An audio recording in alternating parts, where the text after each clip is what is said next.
Հայաստանի կառավարությունը սկսում է թրիփ նախագծի վավերացման գործընթացը։ Հարցն ընդգրկված է կառավարության հուլիսի 16-ի նիստի օրակարգում։ Թեման շարունակենք Արտյոմ Երկանյանի հետ։ Արտյոմ, ինչ մանրամասներ են հայտնի։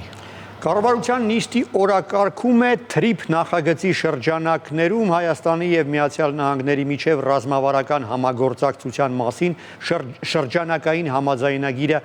վավերացնելու հարցն է։ Հիշեցնեմ, խոսքը հենց այն փաստաթղթի մասին է,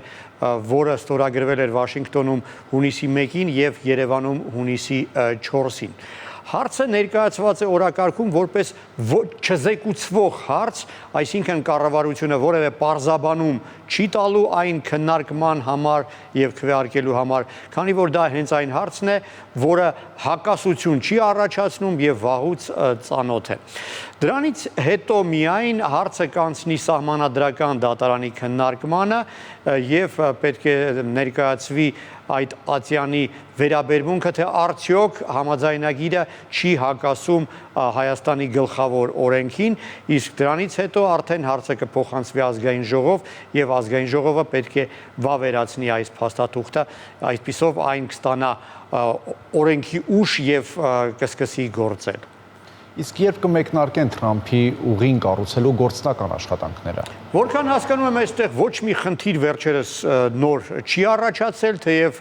Իրանի շուրջ լարվածության հետ կապված մտահոգություն կար եւ կար կարծիք, որ հնարավոր է դա ազդի եւ բացասական հետևանք ունենա։ Անկամ վարչապետ Փաշինյանն էր այդ մասին արտահայտվել, մեջբերեմ նրա ժամանակին ասած խոսքերը։ Ակնհայտ է, որ ԱՄՆ վարչակազմի համար այսօր թրիփը առաջնահերթությունների մեջ չէ, ցավոք հավանականությունը մեծ է, որ դա պրոցեսի վրա ժամանակային առումով կազդի, բայց բարեբախտաբար որևէ լուրջ ազդեցություն չի ունեցել եւ ինչպես հասկանում եմ, տեմպերը բավական ակտիվ են։ Մի քանի օր առաջ ենթակառուցվածքների նախարար Դավիթ Խուդատյանը խոստովանել է, որ տեմպերը իսկապես բավական լավն են եւ ամերիկացի եւ հայ մասնագետները հենց հողի վրա աշխատանքները շարունակում են եւ նա հավաստիացրել է, որ հավանաբար արդեն աշնանը կսկսվեն շինարարական աշխատանքները։ Ընդամենը մի քանի օր առաջ իմացանք, որ ամերիկացի փորձագետների հերթական խումբը եղել է Սյունիքում, հենց հողի վրա ծանոթացել է իրավիճակին, խոսքը ամերիկյան AECOM ինժեներակոնսալտինգային ընկերության մասնագետների մասին է, հենց այդ ընկերությունն է պետդեպից ստացել պատվեր վերլուծական, նախապատրաստական աշխատանքներ իրականացնելու համար եւ տեխնիկատնտեսական հիմնավորումը հաշվարկելու համար։ Վերջին կես տարվա ընթացքում այս ընկերության մասնագետները 4 անգամ եղել են Հայաստանում։ Կարծում եմ դա իսկապես վկայում է այն մասին, որ ամերիկյան կողմը հակված է օր առաջ լուծում տալ վերջնական այս խնդրին եւ հասնել դրան, որպեսզի շինարարական աշխատանքները, ինչպես նախարարն էր հավաստիացրել, իսկապես սկսվեն արդեն այս տարվա աշնանը։ Արտյոմ, ներդրումների հարցը լուծված է։ Ոնց հասկանում եմ, այստեղ էլ լավ լուր ունենք, քանի որ այսօր հաստատվեց տեղեկությունն այն մասին, որ պետդեպը հիմնադրել է Trip Plus Enterprises կոչվող հիմնադրամը, որը ունի $201 միլիոն կապիտալ։ Ինչպես կարող ենք անվանումից կռահել, այն ուղղակիորեն կապ ունի թրիփ նախագծի հետ, բայց պարզվում է, որ այդ հիմնադրամի կանոնադրությունում ասվում է, որ ան ծառայելու է ոչ միայն թրիփ նախագծի ֆինանսավորմանը, այլ նաև մեջբերեմ Կենտրոնական Ասիայում եւ Հարավային Կովկասում էներգետիկ ենթակառուցվածքային եւ ինվեստիցիոն նախագծերի իրականացման համար։ Այսինքն Հայաստանից բացի նաև ծրագրեր է ֆինանսավորելու Վրաստանում, Ադրբեջանում, Ղազախստանում, Ղրղստանում, Թուրքմենստանում եւ Տաջիկստանում։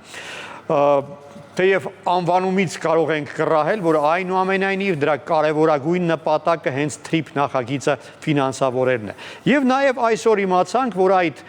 հիմնադրամը ղեկավարելու է Կոնստանտին Սակալովը, Ռուսաստանում ծնված ամերիկացի խոշոր գործարար եւ ինվեստոր, ով Հայաստանի իշխանություններին քաջ ծանոթ է, բանն այն է, որ պարոն Սակալովը բազմաթիվ նախագծեր է իրականացրել եւ ֆինանսավորել նաեւ Հայաստանում։ Մասնավորապես նա Viva Armenia ընկերության խոշորագույն բաժնետերերից մեկն է, նաեւ Հայաստանում որոշ էներգետիկ ոլորտի նախագծերի մասնակից է եղել եւ հայաստանյան կոմերցիոն բանկերից մեկի հետ կապ ունի։ Հայաստանի կառավարությունը նրա հետ աշխատանքի հարուստ փորձ ունի, պետք է ընդգծեմ, որ Հայաստանի կառավարության եւ պարոն Սակալովի միջև բանակցությունների արդյունքը եղավ այն, որ Viva ընկերությունը Հայաստանի կառավարությանը զիջեց $50 միլիոն արժողությամբ իր բաժնետոմսերի փաթեթը, Հայաստանի կառավարությունը այնուհետ տնօրինեց իր ուզած, այսինքն այնպես ինչպես հարկը համարեց, այսինքն այդ անձի, այդ մարդու հետ Հայաստանի կառավարությունը իսկապես արդյունավետ աշխատանքի փորձ ունի, ինչը կարծում եմ շատ կարևոր է։ Իդեպ նշեմ, որ Միացյալ Նահանգներում իշխող կուսակցությունը նույնպես պարոն Սակալովի հետ համագործակցության հարուստ փորձ ունի, ինչպես պարզել են իրավապաշտպանները,